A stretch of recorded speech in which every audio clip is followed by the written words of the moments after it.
విద్యార్థులందరికీ ఆశీస్సులు. ముఖ్యంగా ఆడపిల్లలు చాలా ఎక్కువ మంది ఉన్నారు. నేను రాయదుర్గంలో బాలికల జూనియర్ కళాశాల తీసుకురావడం వల్ల సంఖ్య పెరిగిందని నేను నమ్ముతా ఉన్నా.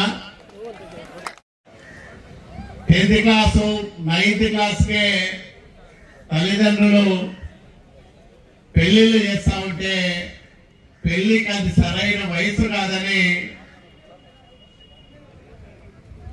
బాలికల జూనియర్ కళాశాల తీసుకొస్తే ఖచ్చితంగా అందరూ అమ్మాయిలు 10th క్లాస్ అయిపోతానే ఇంటర్మీడియట్ చేరుస్తారని రాష్ట్రంలో తొలిసారిగా చంద్రబాబు నాయుడు గారిని ఒప్పించి మెప్పించి తొలి కళాశాలగా రాయదుర్గం బాలికల జూనియర్ కళాశాల తీసుకొచ్చాం. ఆ రోజు ఈ డిగ్రీ కాలేజీ కూడా నేను 1999-2004 మధ్య పార్లమెంట్ సభ్యుడయ్యాను.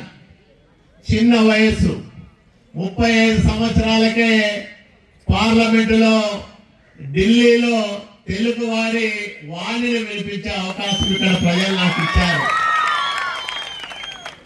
మరి ఆ ప్రజలకు ఎట్లా రుణం తీర్చుకోవాలనుకుంటున్నప్పుడు ఇక్కడికి వస్తే ఇక్కడ నాయకులంతా డిగ్రీ కళాశాల మంజూరైంది కానీ శాశ్వతమైన భవనాలు లేకుండా ఉన్నాయి, చాలా ఇబ్బందులు పడతామంటే నేనే నా ఎంపీ ల్యాడ్స్ నుంచి మొట్టమొదట కొన్ని తరగతి గదులను నిర్మించే కార్యక్రమాన్ని ప్రారంభం చేయడం ద్వారా ఈ డిగ్రీ కళాశాల శాశ్వత భవన నిర్మాణ కార్యక్రమాలకు ఆద్యుడయ్యాననే విషయాన్ని మీ అందరికీ గుర్తు చేస్తా ఉన్నా.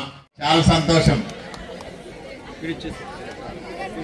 ఇదే రాయదుర్గం గతంలో ప్రభుత్వం